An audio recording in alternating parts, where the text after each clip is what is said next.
Hi అండి, అందరికీ నమస్కారం. మరుగుమందు ఎలా తయారు చేస్తారు? అసలు ఈ మరుగుమందు నిజమా కాదా?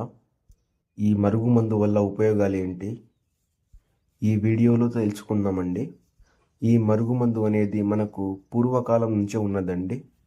ఈ మరుగుమందు యొక్క ఉపయోగాలు ఏంటి అంటే, మన మాట మన భర్త కానీ మన భార్య కానీ అలాగే ప్రేమికుల మధ్య సమస్య ఉండి అబ్బాయి అమ్మాయి మాట వినకున్నా, అమ్మాయి అబ్బాయి మాట వినకున్నా, అత్త కోడళ్ళ మధ్య సమస్య, తల్లిదండ్రుల పిల్లల సమస్య, వీటన్నిటినీ మనం ఈ మరుగుమందు ద్వారా అరికట్టొచ్చండి.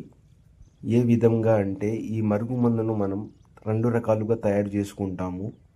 స్వయంగా మా తండాల్లో మేము తయారు చేస్తామండి. అందువలన ఏ సైడ్ ఎఫెక్ట్ ఉండదు. అందువలన ఏ చిన్నపాటి అనారోగ్య సమస్య కూడా ఉండదు. మరుగుమందుని ఒకటి పసరు రూపంలో తయారు చేస్తాము, రెండవది పొడి.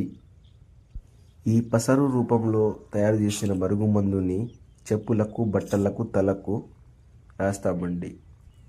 పుయ్యడం ద్వారా ఎంతటి మొండివారైనా సరే మన మాట వింటారు. అదేవిధంగా పౌడర్ రూపంలో తయారు చేసిన మందుని తినే తాగే వాటి పదార్థంలో పెట్టవచ్చండి. Chicken, mutton, juice, tiffin, cool drinks ఏదైనా సరే మనం తినే తాగే వాటిలో పెట్టవచ్చండి. ఇది పెట్టిన తర్వాత మనం చెప్పినట్టుగా నడుచుకుంటారండి. ఈ వీడియో చూసినందుకు ధన్యవాదాలు.